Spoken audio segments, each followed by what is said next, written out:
Hello everyone, आप सभी का मेरे चैनल में स्वागत है।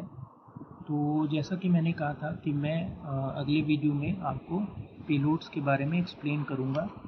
बहुत ही सरल भाषा में आपको हर एक चीज़ अच्छे से समझ में आएगी पेलोड्स के एक्सपेरिमेंट्स के बारे में। तो आज हम उसी के बारे में डिस्कस करेंगे। तो हमारा जो सबसे पहला पेलोड है जिसके बारे में हम अभी डिस्कस करेंगे वो है रंभा एलपी, जिसको कि आप यहाँ देख पा रहे होंगे। ये जो रंभा एलपी है पेलोड, उसके बारे में हम अभी डिस्कस करेंगे। तो चलिए इसके बारे में डिस्कस करते हैं, जानते हैं कि इसका वर्क क्या है, किस ऑब्जेक्टिव के लिए इसको वहाँ भेजा गया है, अच्छे से और सरल भाषा में। चलिए देखते हैं। तो हमें रंभा पेलोड के फंक्शन को समझने के लिए हमको कुछ चीज़ों को जानना बहुत ज़रूरी है, तो हम उसको आसानी से समझ पाएंगे। तो सबसे पहले हम सोचते हैं कि आयनोस्फीयर क्या है। तो आयनोस्फीयर जब हमारे अर्थ का एटमॉस्फेयर जहाँ ख़त्म होता है और जहाँ से स्पेस चालू होता है वही हमारा आयनोस्फीयर होता है। ये कैसे बनता है? जब हमारे सन से जो यूवी रेडिएशन आ रही है वो लगातार इस अर्थ पर पड़ती है, तो अर्थ का जो आउटर मोस्ट इन्वायरमेंट होता है, वहाँ पे जो गैसेस होती हैं वो क्या होता है, वो आयनाइज हो जाता है।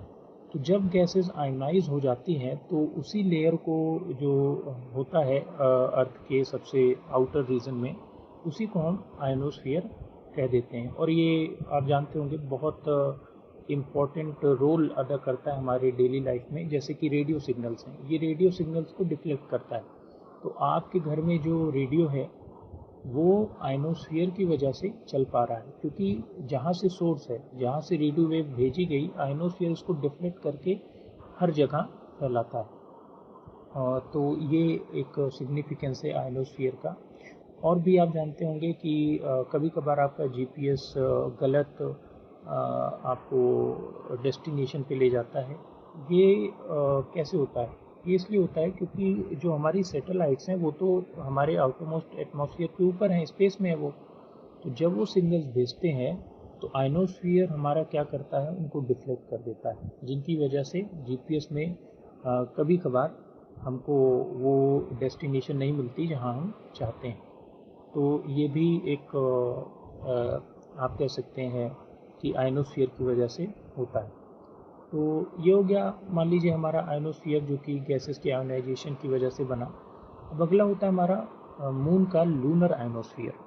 देखिए, लूनर आयनोस्फीयर को सबसे पहले तो हमारे जो लूना 19 और लूना 22 जो सोवियत यूनियन ने भेजे थे मिशंस, उन्होंने क्या किया था कि जो हमारा मून का सरफेस है उससे करीबन कुछ टेंस ऑफ किलोमीटर्स ऊपर उन्होंने सेंस किया ऑर्बिटर्स ने कि कुछ आयनिक पार्टिकल्स यहाँ मौजूद हैं, मतलब उन टेंस ऑफ किलोमीटर्स ऊपर जो है मौजूद है और वास्ट अमाउंट में। तो उससे पता चला कि वहाँ पर भी एक आयनिक जो इन्वायरमेंट मौजूद है। तो ये आयनिक इन्वायरमेंट वहाँ पे था। अब आपका सवाल ये होगा कि आपने अभी बताया कि जो आयनोस्फीयर बनता है वो गैस जब आयनाइज होती है उससे बना, लेकिन मून पे तो कोई गैस है नहीं, वो तो एयरलेस इन्वायरमेंट है। हालांकि 100% नहीं है, लेकिन हाँ मोस्टली वो एयरलेस इन्वायरमेंट है। तो वहाँ पे कैसे आयनोस्फीयर आप कह रहे हैं कि बना है? तो उसका आंसर ये है कि जो नेचुरली जो हमारा मून है वहाँ पे बहुत ही मतलब माइन्यूट डस्ट पार्टिकल्स हैं, जिनको आप मून डस्ट ग्रेन्स भी बोलते हैं। मून ग्रेन्स जो हैं, जो कि बहुत छोटे छोटे डस्ट पार्टिकल्स होते हैं, वो हमेशा नेचुरली मून के आसपास, सरफेस के आसपास मौजूद होते हैं। और वो जो है, जब उन पे यूवी रेडिएशन पड़ती है तो वो क्या होते हैं, आयनाइज होते हैं। और आयनाइज जब वो होते हैं तो वो एक आयनिक एटमॉस्फेयर बना लेते हैं। तो यही हमारा जो लूनर आयनोस्फीयर है वो यही होता है कि जब हमारे माइन्यूट जो डस्ट पार्टिकल्स हैं वो आयनाइज होते हैं और वही उस लेयर को बनाते हैं। हालांकि सिर्फ वही नहीं होते, गैसेस भी होते हैं जो कि हमारे जो इनर ऑफ मून है, इनर कोर ऑफ मून, मतलब आप कह सकते हो कि अंदर से वो मून के आते हैं, गैसेस बाहर निकलते हैं जो रेडियो एक्टिव डिके होता है, जो कि ऑलरेडी मून के नीचे दबे हुए हैं, उनसे बहुत सारी गैसेस निकलती हैं लेकिन वास्ट अमाउंट में नहीं निकलती।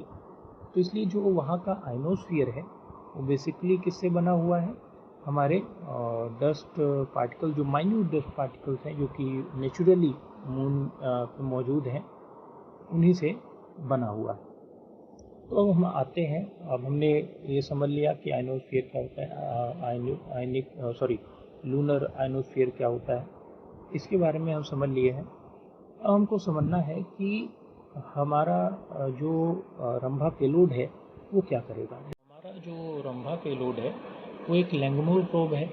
अब लैंगमूर प्रोब क्या होता है, एक डिवाइस है जो कि मेज़र करता है आयनिक डेंसिटी, इलेक्ट्रॉन डेंसिटी या फिर जो हमारा इलेक्ट्रॉन टेम्परेचर है, इन चीज़ों को मेज़र करता है। अब ये कहाँ मेज़र करेगा, ये जो लूनार सरफेस के आसपास का जो आयनिक एटमॉस्फेयर है उनको ये मेज़र करेगा इनके बेसिस पर, मतलब इलेक्ट्रॉन डेंसिटी मेज़र करेगा, आयनिक डेंसिटी मेज़र करेगा और वहाँ का टेम्परेचर मेज़र करेगा। तो ये हमारे रंभा पेलोड का काम है जो कि एक लैंगमूर प्रोब है। अब आप ये पूछेंगे कि आखिर इसको मेज़र करने की ज़रूरत क्या है, क्योंकि ज़रूरत ये है कि यहाँ जो प्लाज्मा डेंसिटी है, जो मैंने अभी बताया कि जो प्लाज्मा होता है लूनार सरफेस के आसपास, तो वो वेराई करता रहता है। जो प्लाज्मा डेंसिटी है वहाँ की, वो वेराई करती रहती है। कैसे किसके आधार पर वेराई करती है, जैसे जैसे हमारा जो सन का जो साइकिल है वो चलता रहता है, या फिर आप कह सकते हो कि जो सोलर कंडीशन है जब वो बदलती रहती हैं जैसे जैसे, वैसे वैसे जो प्लाज्मा डेंसिटी है उसमें वेरिएशन आता रहता है। तो उनको भी ये हमारा जो रंभा पेलोड है वो मेज़र करेगा। और किसके बेसिस पर मेज़र करता है, जैसे कि मैंने बताया लैंगमूर प्रोब है, तो वो मेज़र करता है करंट पोटेंशियल कैरेक्टरिस्टिक के बेसिस पर वो उसको मेज़र करेगा। और अब मैं आपको बताता हूँ कि आखिर ये ज़रूरी क्यों है। क्योंकि देखिए, जब हम कम्युनिकेशन करते हैं तो जैसा कि मैंने बताया कि कम्युनिकेशन आयनोस्फीयर जो है अर्थ पे जो है वो कितना इम्पोर्टेंट है कम्युनिकेशन के लिए, रेडियो सिग्नल तो उससे जाते हैं। लेकिन मैंने ये भी बताया कि जीपीएस में वो डिफ्लेक्शन भी लाता है। इसी प्रकार से जब हम मून पे रहते हैं तो वहाँ पे भी कम्युनिकेशन में वो प्रॉब्लम ला सकता है, और भी बहुत सारी चीज़ें हो सकती हैं।